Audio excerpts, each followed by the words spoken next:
Police में ऐसा होता है, जब रैली वगैरह होती है तो उसमें एक पुलिस का जो आदमी होता है तो उसी भी ड्रेस में रहता है, तो फिर उससे कैसे आप लोग का क्या? देखिए ऐसा है, क्योंकि अगर वो वर्दी में नहीं थे, अगर वो ड्यूटी में थे, ऑन ड्यूटी थे, तो कोई ना कोई आपकी कोई ना किसी न किसी प्रोटोकॉल के तहत तो होंगे। आप सड़क में ऐसे ही चलते हुए अकेले सिंगल आप हैं वहां पर। अब सबसे बड़ी बात, जहां से हम लोग को इंटर करना था मेन गेट, देखिए हम पहले बताया कि अनुशासन पूर्वक ही हम लोग थे वहां पे। मेन गेट पर कोई व्यक्ति उपस्थित नहीं था। जब अंदर गए तो उन्होंने ये नहीं बताया कि मैं पुलिस हूं, ऐसा कोई शब्द नहीं, ना कोई बिल्ला बैच था, ना कोई तो। और चूंकि कोरोना वैश्विक बीमारी है और कोरोना की वजह से हम सब मास्क पहन करके ही चल रहे हैं। अब मास्क की वजह से भी आदमी किसी कुछ ना कुछ तो सिंगरौली जिले के प्रशासनिक कर्मचारियों को आदमी पहचानता भी है, लेकिन उनको न पहचानने का सबसे बड़ा कारण था तो मास्क। दूसरी बड़ी बात क्या था, किसी तरह का कोई पहचान उनके पास नहीं था। इस कार्यक्रम में पहले आप लोग उनसे अनुमति लिए थे क्या कि हम लोग ज्ञापन देंगे? बिल्कुल, अनुमति मेरे पास में है, इसकी कॉपी उपस्थित है मेरे पास में। ये कॉपी है जिसका अनुमति हमने बकायदा जो है अनुविभागीय दंडाधिकारी महोदय को दे रखा था, और सूचना देने के बाद ही जब सूचना मिली तो उनके द्वारा व्यवस्थित तरीके से कराना चाहिए था, जो उन्होंने नहीं किया। उनकी लापरवाही क्यों नहीं हुई? उनकी लापरवाही। आरोप ये लग रहा है कि शिवसेना ने मिसबिहेव किया अधिकारियों के साथ में। देखिए ये आरोप जिस प्रकार से वो लगा रहे हैं बिल्कुल बेबुनियादी, क्योंकि अगर वो वर्दी में होते और रोकने का प्रयास करते, निश्चित ही हम रुकते वहां पे। जब हम 5 मिनट पूर्व ही गेट पे रुक करके और हम इंतजार किए, नारेबाजी किए, वहां पे कोई नहीं था वहां पे, तब तो हमें अंदर तक जाना पड़ा वहां कि नहीं ठीक है कलेक्टर साहब अंदर है तो चलो हम गेट पे वहां इंतजार कर लेंगे। अब वहां भी आपका पुलिस का प्रशासन, मतलब प्रशासनिक अमला जो भी था, अगर व्यवस्थित तरीके से बोलता कि नहीं यहाँ से जाओ, आप पीछे वापस हटिए आप यहाँ से, तो बात होती। लेकिन कोई सिविलियंस बाहर से सामान्य सा व्यक्ति कोई आए और कॉलर पकड़ के खींचती, तो कोई भी व्यक्ति हो सकता है सिंगरौली में, कहीं से भी आ सकता है। आरोप तो ऐसे भी लगाए जा रहे हैं कि ये पॉलिटिकल स्टैंड के लिए किया गया था। देखिए पॉलिटिकल स्टैंड, बात पॉलिटिकल स्टैंड की ऐसा है भाई, सिंगरौली की जनता की बात किसी न किसी के माध्यम से ही जाएगी वहां पे, ठीक है। अगर उनकी समस्या थी वो शिवसेना के पास है, शिव सैनिकों के पास में, हमने उनकी समस्या को उठा करके लेकर के जाने का प्रयास किया, कलेक्टर साहब के संज्ञान में डालने का प्रयास किया। अब इसमें गलती क्या हमारी त्रुटि ये है कि हम जनता की आवाज को प्रशासन के पास पहुंचाने का कार्य, क्या हमारी ये गलती है क्या? अगर पॉलिटिकल स्टैंड, अगर किसी को लगता है कि राजनीतिक इसमें कहीं बू आ रही है, कोई चीजें समझ में आ रही है, तो ठीक है, कितने धाराएं लगवाना है फिर लगवाएं, वो हमारे कार्य हम तो करेंगे। क्योंकि अगर जनता की आवाज को दबाने का काम अगर ये कर रहे हैं, अगर ये सोचते हैं जनता की आवाज शिव सैनिक उठा रहे हैं, अगर ये बगावत कर रहे हैं, तो फिर शिव सैनिक बागी हैं, मान लेंगे, आगे हम दिखाते ही रहेंगे इस तरह से। इसके पहले तो शिवसेना पर ऐसे आरोप नहीं लगते थे, मुकदमा नहीं होता था, लेकिन अब क्यों हो रहा है? देखिए शिव सैनिक के ऊपर मुकदमा लगता था या नहीं, उनको अब ये लगे, जब भी आप आवाज उठाते, इससे पहले शिव सैनिक कई बार आवाज उठाए, बातें भी की।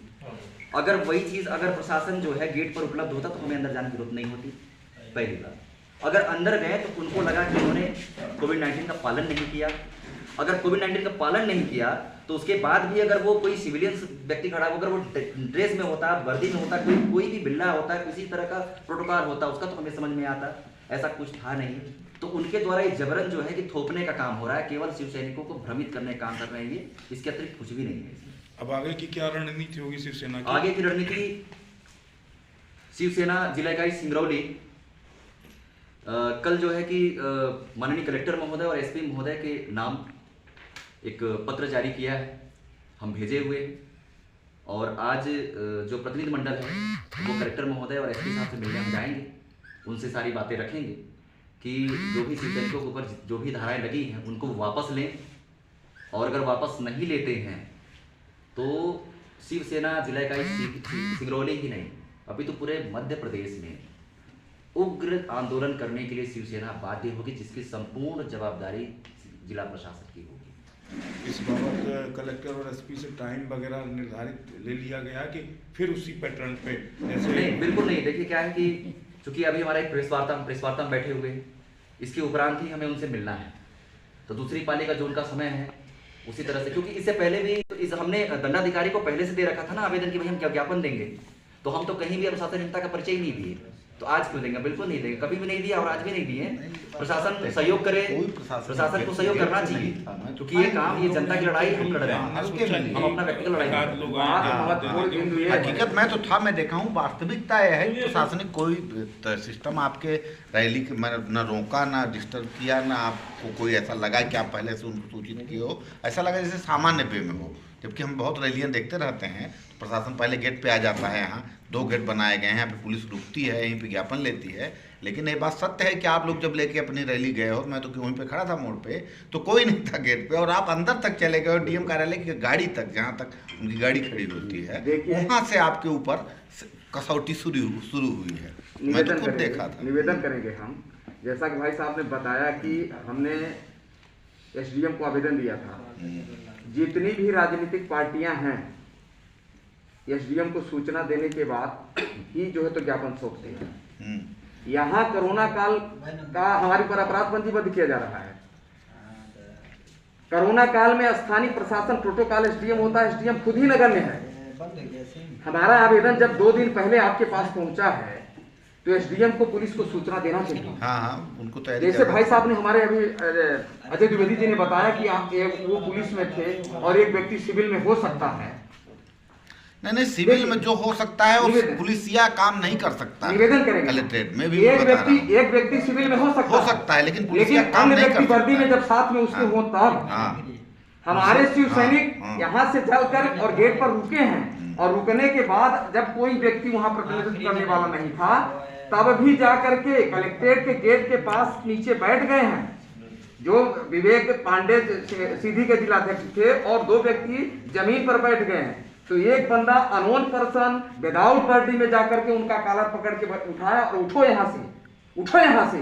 बार बार जब उसने यह कहने लगा कि यहाँ से उठो, तो उनके द्वारा ये बताया गया कि आप हो कौन। उनने किसी प्रकार की प्रतिक्रिया व्यक्त नहीं की। उस पोर्च में भी किसी प्रकार की पुलिस, सिंगरौली की पुलिस फोर्स की व्यवस्था नहीं थी जो ये बताए कि ये वर्दीधारी जो वर्दी में नहीं है ये हमारे पुलिस के अधिकारी हैं। तो हमारे कहने का मतलब निश्चित रूप से शिवसेना को नीचा दिखाने के तरीके से इनके ऊपर हमारे ऊपर अपराध पंजीबद्ध किए गए हैं। नियमानुसार तो स्थानीय प्रशासन को ये जो हमें मजबूर किया वहां जाने तक के लिए, ऐसे एसडीएम के खिलाफ, ऐसे पुलिस के खिलाफ मामला पंजीबद्ध होना चाहिए। हम तो जनप्रतिनिधि हैं, हम जनता की आवाज को ऊपर ले जाने का हमारा काम ही है, और जनता की आवाज को रोकने के बाद यदि हमारे ऊपर मामले लगते हैं तो मृत्यु दंड की धारा हमारे ऊपर लगाई दी जाए, लेकिन मैं बैक कदापि नहीं होंगी। हम निश्चित रूप से 80% समाज सेवा करते हैं। शिवसेना राजनीति की स्थिति तब करती है जब वहां की जनता हमें प्रेरित करती है, तब हम निश्चित रूप से सुबह से शाम तक एक व्यक्ति की समस्या का निदान करते हैं। वर्तमान समय में आप देख रहे हैं, एक बिंदु मैं बताना चाहता हूं कि सिंगरौली ही नहीं, समूचे मध्य प्रदेश में, समूचे भारत में अंग्रेजों की हुकूमत चल रही है। वही व्यक्ति, भाजपा का व्यक्ति यदि अभी गया होता 20 लोग 25 लोग लेकर के, तो वहां किसी भी प्रकार की कोई धाराएं नहीं लगती, एक भी किसी के ऊपर अपराध पंजीबद्ध न होते। और आप देखते चले आ रहे हैं, 2 दिन पहले अभी बहुत सारे जो नवनिर्मित पदाधिकारी थे उनके बीच में भोज का व्यवस्था की गई थी, वहां काफी भीड़ थी, वहां इनने क्यों नहीं तो कोरोना का मामला पंजीबद्ध किया।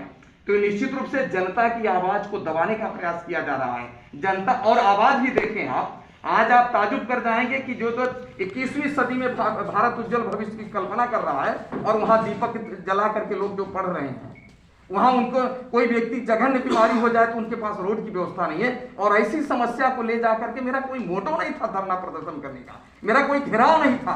हम तो सिर्फ अपनी समस्या व्यथा बताने गए थे, और हमारी व्यथा बताने के पूर्व ही हमारे ऊपर ऐसे अपराध पंजीबद्ध कर दिए गए कि हमारी मानसिकता को दबाया जा रहा है। तो मैं इस प्रेस मीडिया माध्यम से, आप लोगों के माध्यम से बताना चाहता हूं कि स्थानीय प्रशासन ऐसे मामले को तत्काल किसी न किसी तरह से पूर्ण जांच करके इसे वापस करे, अन्यथा मध्य प्रदेश की पूरी शिवसेना उग्र आंदोलन करेगी और इसका शासन प्रशासन जवाबदार होगा। पांडे जी, आप भी इस पे कुछ प्रतिक्रिया अपनी व्यक्त करेंगे? बिल्कुल सर, आप संभागीय उपाध्यक्ष हैं। सर्वप्रथम तो आप सभी को मैं बहुत बहुत बधाई देना चाहता हूँ। जैसा कि शिवसेना सिंगरौली में बहुत पहले से कलेक्ट्रेट में जाती थी और पुलिस वाले खड़े होते थे, लेकिन उस दिन दुर्भाग्य देखिए वीडियो में आया कि नहीं, कोई प्रशासन का अमला नहीं था। तो इसी से कहीं ना कहीं लग रहा है कि नहीं, ये प्रशासन मिली भगत करके हम हमारे शिव सैनिकों के ऊपर प्रकरण पंजीबद्ध करना चाहते हैं। लेकिन शिवसेना को हल्के से न लें। मैं आप सभी के माध्यम से प्रशासन से निवेदन करना चाहता हूं कि अविलंब कमेटी गठित करके विवेचना किया जाए कि हकीकत में दोषी कौन है, वह पुलिस वाला है या एसडीएम है। उनके ऊपर उचित कार्रवाई करें। यदि नहीं करते हैं ऐसा तो हमारे शीर्ष नेताओं का आदेश है कि आप पूरे मध्य प्रदेश में एक साथ तांडव किया जाएगा, जिसकी जवाबदारी सिंगरौली के शासन प्रशासन की होगी। तांडव मतलब मारपीट? नहीं सर, तांडव का मतलब हम रोड पे धरना प्रदर्शन, आंदोलन, विधि संगत विरोध, विधि संगत विरोध। क्योंकि शिव सैनिक जो होते हैं बहुत ही अपने संयम का परिचय देते हुए कार्य कर रहे हैं। आज तक किसी के ऊपर एक मामला पंजीबद्ध नहीं किया गया। लगभग 10 साल तो हो गए हैं यहाँ पे शिव सैनिकों को, लेकिन उस दिन क्यों किया गया ऐसा, यह कहीं न कहीं प्रशासन फेल है यहाँ पे। और मुझे शंका है कि यह हमारे शिव सैनिकों को जबरन दबाया जा रहा है, जो कि अब कदाच बर्दाश्त से बाहर होगा। अंतिम आप सभी के बीच में बस हम यही कहना चाहेंगे, आदरणीय आप सभी पत्रकार साथी आज के इस प्रेस वार्ता में उपस्थित रहे, इसके लिए बहुत बहुत धन्यवाद। उन्होंने अपना सब कुछ त्याग दिया। आज वो बच्चे आपके घर में बैठे हुए बिलख रहे हैं और बेरोजगार बैठे हुए हैं। ये लड़ाई हम सिंगरौली की उस अस्मिता की है कि हम लोगों ने सब कुछ दान किया, सब कुछ दिया, इसके बाद भी हम ना शुद्ध हवा ले पा रहे हैं, ना शुद्ध पानी ले रहे हैं, ना भोजन ले रहे हैं, ना कुछ ले पा रहे हैं। ये लड़ाई हमारी उस सिंगरौली की है जहां हमें चलने के लिए आज भी सड़क नहीं है, लेकिन कोविड-19 का पालन जबरदस्ती कराया जा रहा है। और कोविड-19 में अगर पॉजिटिव हो गया कोई व्यक्ति, ऑक्सीजन लेवल कम हो गया, लेकिन उसको ले जाने के लिए कोई रोड की व्यवस्था नहीं है, वो घर से कैसे निकल के आएगा।